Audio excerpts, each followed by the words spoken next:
तो आज हम देखने वाले हैं 2009 में आई मूवी काइजी दी अल्टीमेट गैम्बलर को, जो कि बहुत मजेदार है। तो चलिए शुरू करते हैं। कहानी की शुरुआत में हमें एक टेढ़े मेढ़े दांतों वाले लड़के को दिखाया जाता है जिसका नाम काइजी होता है। काइजी एक जॉब करता था, लेकिन उसके सारे पैसे लॉटरी के टिकट लेने में ही खर्च हो जाया करते थे। असल में काइजी की हालत बहुत खराब थी। काइजी को एक वक्त का खाना भी नसीब नहीं हो रहा था, मतलब वो सिर से लेकर पाँव तक कर्जे में डूबा हुआ था। एक दिन काइजी अपने काम के लिए जा रहा होता है, तभी कुछ लोग आते हैं और काइजी को दबोच लेते हैं। असल में ये कर्जदार थे। इन लेनदारों के बॉस थी इंडो काइजी को बताती है कि तुम्हारे एक दोस्त ने हमसे लोन लिया था और अब वह फरार है, लेकिन तुमने अपने उस दोस्त के लिए गारंटी दी थी, तो अब जो लोन का पैसा है वो हम तुमसे वसूलेंगे, ब्याज लगा के। अब ये अमाउंट होगा करीब 20 लाख येन। इतना बड़ा अमाउंट सुनकर काइजी की आंखें फटी की फटी रह जाती है, क्योंकि एक तो उसे एक वक्त का खाना मुश्किल से ही नसीब हो पा रहा था, अब उसके एक वक्त के खाने को भी छीनने ये मैडम आ गई। काइजी कहता है, मैं पहले ही कर्जे में डूबा हुआ हूँ, मेरे पास कुछ खाने तक को नहीं है,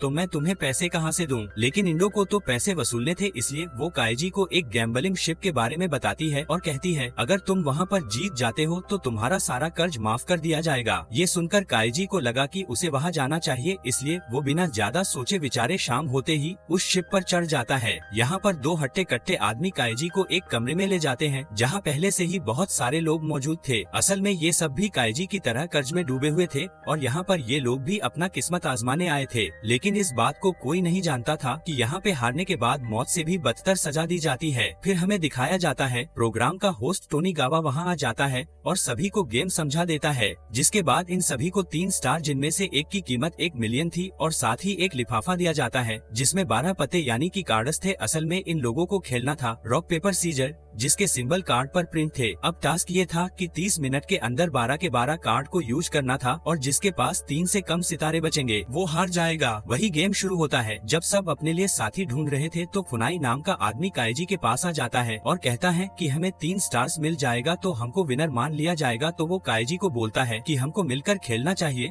और 4 ड्रा करके अपने तीनों स्टार्स बचाए रखें और जीत कर चले जाएं। काइजी को फुनाई का ये प्लान सही लगता है। अब दोनों खेलना शुरू कर देते हैं, लेकिन कुछ 4 ड्रा करने के बाद फुनाई चीटिंग करता है और फ्रॉड करके काइजी के 2 स्टार्स हड़प लेता है। अब काइजी के पास सिर्फ 1 स्टार ही बचा हुआ था। ये देखकर काइजी को गुस्सा आ जाता है और वो फुनाई को एक मुक्का मार देता है, जिससे उसका थोड़ा सा खून उसके आखिरी बचे हुए कार्ड्स पर गिरता है। फिर फुनाई सबको बता देता है कि काइजी के पास आखिरी पत्ता सीजर बचा है, अब कोई भी इसे हरा सकता है। जिसके बाद काइजी भी सबको बता देता है कि फुनाई के पास रॉक कार्ड बचा हुआ है, यानी अब सबको इनके पत्तों का पता चल चुका था। देखते ही देखते वहाँ पे हंगामा शुरू हो जाता है। तभी फुनाई कहता है कि हम सब अपने पत्तों को मिलकर दोबारा से डिस्ट्रीब्यूट करेंगे। सब उसकी बात से मंजूर हो जाते हैं और उसे अपने पते दे देते हैं। इधर काइजी को एक घायल आदमी मिलता है जिसका नाम था हिजा। काइजी हिजा से कहता है अगर वो उसके साथ टीम बना ले तो वो उन दोनों को जिता सकता है। काइजी हिजा पर विश्वास करता है और ये दोनों भी फुनाई को कार्ड दे देते हैं,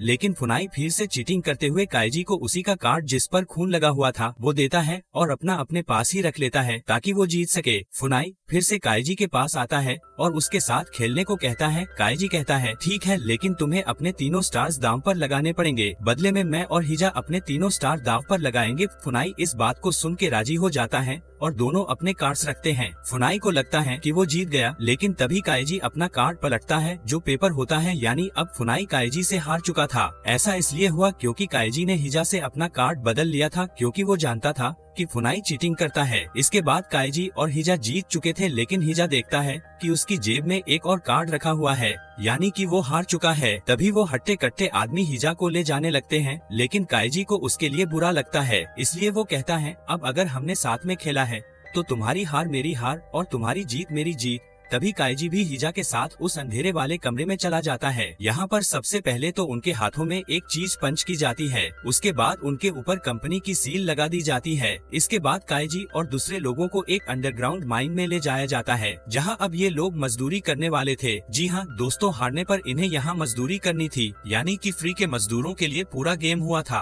अब हमें दिखाया जाता है कि इन्हें दिन के 150 के हिसाब से महीने पर सैलरी दी जाती है, जिसे ये सब बियर में उड़ा देते हैं। यहाँ इनके साथ काफी बुरा सुलूक भी होता था। बीमार होने पर इलाज के लिए भी इन्हें अपनी जेब से पैसे देने होते थे, जबकि दोस्तों पैसे ये लोग सैलरी मिलने वाले दिन ही उड़ा दिया करते थे, क्योंकि सैलरी के दिन ही कैंटीन खुलती थी तो ये सब शराब पीकर उन पैसों को खत्म कर देते थे। ये देखकर काइजी को समझ में आ चुका था, चाहे वो पैसे बचाए या न बचाए, यहाँ से जिंदा जाना उसके लिए पॉसिबल नहीं है, क्योंकि उन्हें यहाँ 14 साल तक रखा जाएगा। इसी बीच कम खाने पीने और ज्यादा मजदूरी के अलावा जहरीली गैस आदि की वजह से उन्हें बीमार होना ही है। तभी एक डॉक्टर काइजी को बताता है कि अगर यहाँ से बाहर निकलना चाहते हो तो ब्रेव मेन रोड का सहारा लो, जो एक तरह का गेम है। काइजी और दूसरे लोग भी गेम खेलने के लिए तैयार हो जाते हैं। इसके लिए उन्हें आंखों पर पट्टी बांध कर ले जाया जाता है। जब इनकी पट्टियां हटाई जाती है तो ये लोग देखते हैं कि इन्हें एक बहुत ही ऊंची बिल्डिंग पर लाया गया है, जो एक तरह का गेम है। तभी वहाँ पर टोनी गावा आता है और इन सबको 10 मिलियन येन का वाउचर देकर समझाता है।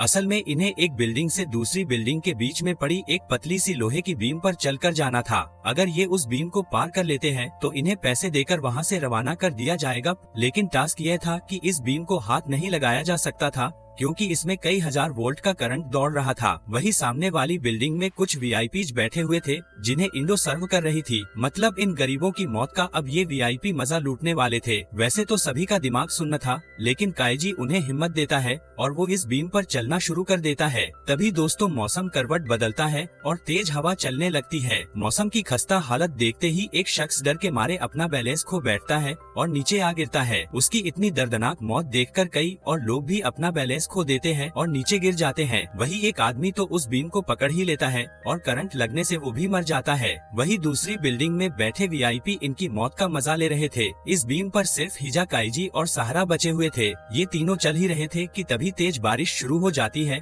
और हिजा कहता है कि अब मैं चल नहीं सकता, और वो अपना वाउचर काइजी को देकर उसे कहता है, तुम मेरे पैसे मेरी बेटी तक पहुंचा देना। इतना कहते ही हिजा भी नीचे गिर जाता है। इसके बाद काइजी और सहारा दोनों बीम पार करके दूसरी बिल्डिंग तक पहुंचकर खुशियां मनाने लगते हैं। लेकिन जैसे ही वो दोनों दरवाजा खोलते, तेज प्रेशर की वजह से सहारा नीचे गिरकर मर जाता है। इसके बाद काइजी उस कमरे में पहुंचता है और अपने दोनों वाउचर्स के पैसे मांगता है, लेकिन उसे कहा जाता है कि मरे हुए इंसान के वाउचर पर पैसे नहीं मिलेंगे और तुम्हारा सारा कर्जा काट पीट कर सिर्फ 70,000 ही बनता है। यानी यहाँ काइजी के साथ चीटिंग हो रही थी। तभी उस कमरे में बैठा इस ग्रुप का चेयरमैन उसे पैसे कमाने का एक और मौका देता है। वो कहता है कि तुम चाहो तो टोनी गाबा के साथ ये कार्ड का गेम खेल सकते हो। काइजी इसके लिए तुरंत ही हाँ कर देता है। तभी काइजी से पूछा जाता है कि उसे कौन सा कार्ड सेट चाहिए। असल में इस गेम में दोनों को 5-5 कार्ड मिले थे, जिनमें से 4 सिटीजन और एक बादशाह था। वही दूसरे के पास 4 सिटीजन और एक गुलामों का गुलाम वाला पहले चाल चलेगा। रूल्स इस तरह थे कि सिटीजन ड्रॉ, बादशाह सिटीजन को हरा सकता है, जबकि सिटीजन गुलाम को भी हरा सकता है। लेकिन गुलाम जो सब पे भारी है वो बादशाह को हरा सकता है, और जो गुलाम वाला सेट लेता है उसे दाम पर लगाए गए पैसों का 10 गुना मिलेगा। इसलिए काइजी गुलाम वाला सेट लेता है। इसके बाद गेम शुरू हो जाता है और पहली दोनों चालें ड्रा हो जाती है, क्योंकि दोनों ने सिटीजन वाले कार्ड रखे।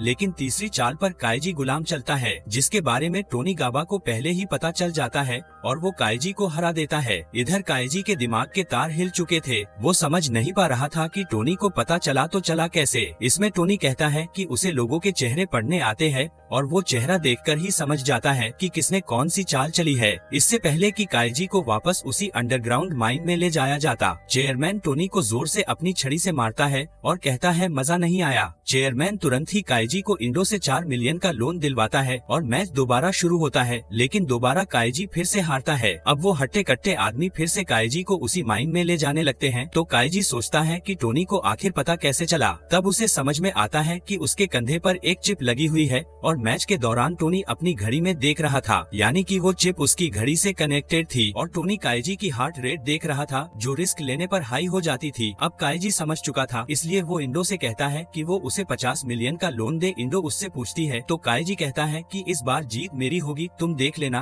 और फिर मैच शुरू होने से पहले काइजी अपना सर शीशे पर मारता है, जिससे उसका हार्ट रेट बढ़ जाता है। यानी अब टोनी गाबा चीटिंग नहीं कर सकता है। वो काइजी की टेबल पर एक गुलाम और एक सिटीजन का कार्ड रखता है और उन पर खून टपका देता है और उन्हें साफ करने की एक्टिंग करता है, लेकिन थोड़ा खून छोड़ देता है। वही टोनी को ये दिखाने की कोशिश करता है कि उसने गुलाम वाला कार्ड सिटीजन वाली से बदल लिया है। इस राउंड में पहली 3 चालें ड्रा हो जाती है। फिर दोस्तों तो काइजी खून लगा कार्ड आगे करता है और टोनी समझ जाता है कि ये गुलाम है, लेकिन वो कार्ड रखने से पहले सोचता है कि काइजी इतना भी बेवकूफ नहीं है। वो खून लगा सिटीजन वाला कार्ड पहले ही रख चुका है और उसने दूसरा कार्ड बदल दिया था। कुल मिलाकर टोनी काइजी की चाल समझ जाता है और बादशाह वाला कार्ड फेंक देता है। इसके चलते टोनी काइजी का मजाक बनाता है और उसे लूजर कहता है, लेकिन काइजी टशन में अपनी आंखें ऊपर उठाता और काजी के कार्ड पलटते ही धमाका हो जाता है। मतलब वो गुलाम वाला ही, जिस वजह से टोनी को मजदूरी करने के लिए जाना पड़ता है। असल में काइजी ने कभी कार्ड बदला ही नहीं था। इस तरह काइजी दांव पर लगाए गए पैसे से 10 गुना ज्यादा यानी कि 500 मिलियन उठाकर इंडो के साथ वहाँ से निकल जाता है और दोनों पार्टी करने लगते हैं। यहाँ काइजी ने इंडो को 300 मिलियन दिए थे, लेकिन जैसे ही काइजी बियर पीता है वो बेहोश हो जाता है, क्योंकि इंडो ने उसके ड्रिंक में बेहोशी की दवा मिला दी थी। जब काइजी को होश आता है तो उसकी जेब में एक चिट्ठी रखी हुई होती है, जिस पर लिखा था कि तुमने मुझसे जो कर्ज लिया था उसका हर 10 मिनट में 30% था। इस हिसाब से उसका सिर्फ 28 लाख निकलता है जो उसके लिए छोड़ दिया गया है। फिर हमें हिजा की बेटी को दिखाया जाता है जो एक गैम्बलिंग बार में काम करती थी। उसके लिए एक पार्सल आता है जिसमें कुछ पैसे थे, यानी काइजी ने हिजा को किए वादे के अनुसार उसकी बेटी तक पैसे पहुंचा दिए थे, लेकिन अब उसके पास कुछ भी नहीं बचता।